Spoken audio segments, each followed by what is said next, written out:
Olá, paz do Senhor, espero que esteja tudo bem com você. Hoje vamos falar um pouco sobre Mateus capítulo 9.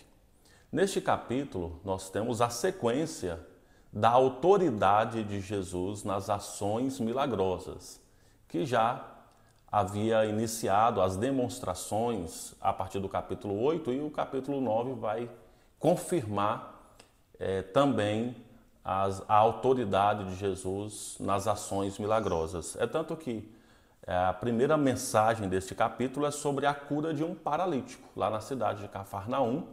Era uma cidade importante naquela época, uma cidade portuária, uma cidade de grande comércio. E ali então Jesus realiza a cura de um paralítico. Na sequência, Jesus chama, siga-me, mais uma vez Jesus falando, siga-me. Chama Mateus, que era um publicano é um cobrador ou um coletor de imposto. Era a pessoa mais odiada pelos judeus, porque tratava-se de um judeu que trabalhava para o Império Romano, cobrando imposto dos judeus. Então era uma pessoa que estava ali em constante ameaça de morte e havia muito ódio para com os publicanos ou os cobradores de impostos. E Mateus levantou imediatamente e seguiu a Jesus. Na sequência, nós temos o momento que Jesus é interrogado sobre o jejum. Os discípulos de João Batista vieram e perguntou para Jesus por que nós e os fariseus jejuamos mais do que os teus discípulos, ou seja, os teus discípulos não jejuam. E Jesus vai responder no versículo 15 que como podem os convidados do noivo ficar de luto enquanto o noivo está com eles? Virão dias quando o noivo lhes será tirado, então jejuarão. Então este jejum da lei, dos fariseus e até mesmo dos discípulos de João, de fato parecia um luto. E Jesus já tinha dado a orientação qual é a forma correta de jejuar. Não fique com uma aparência de morte, mas lave o seu rosto, demonstre que você está bem. Não precisa ficar falando para todo mundo que você está jejuando, logicamente, exceto quando te oferecerem algo para comer. Você vai ter que dizer, olha, não, eu estou em jejum, mas não precisa ficar tocando trombetas e dizendo que você está fazendo isso, fazendo aquilo, apenas a sua intimidade, porque o jejum é para se aproximar de Deus, é para ter mais comunhão, mais intimidade com Deus. Então você se abstém de alimento para ficar mais tempo com Deus e dedicar-se mais à oração, ao louvor, à adoração, ao quebrantamento. E depois Jesus faz um outro milagre, que é ressuscitar uma menina que era a filha de um dos líderes da sinagoga. E esse líder da sinagoga chega para Jesus e diz, a minha filha acaba de morrer.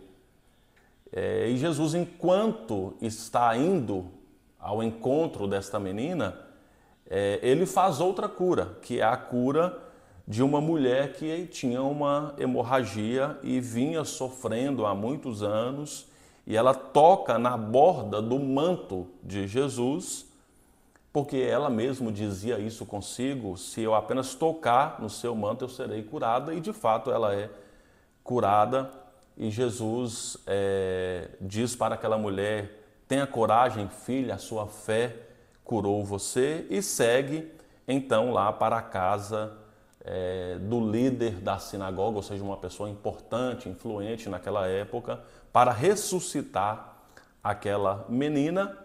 E a partir do versículo 27, nós temos a cura de 2 cegos e de um mudo.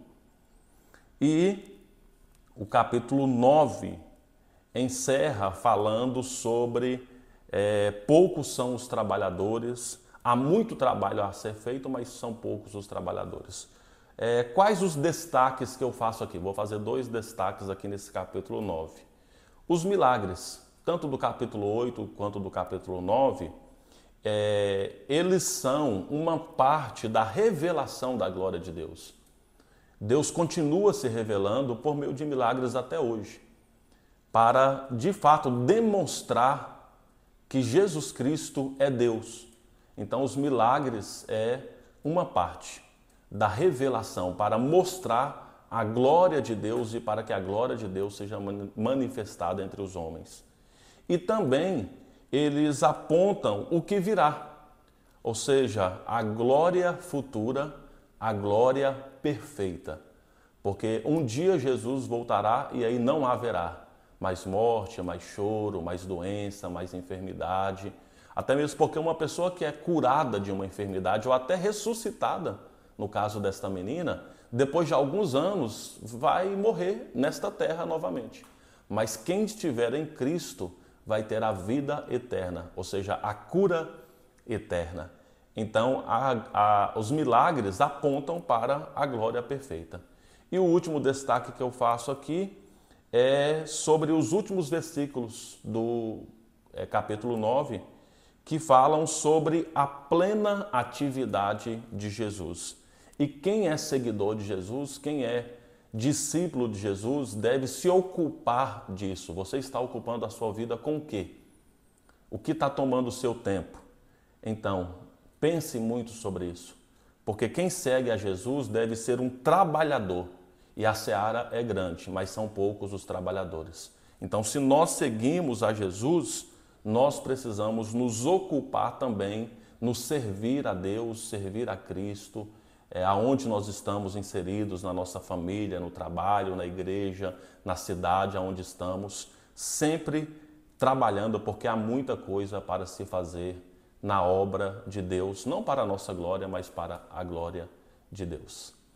Então é isso, Deus abençoe a todos vocês e até a próxima.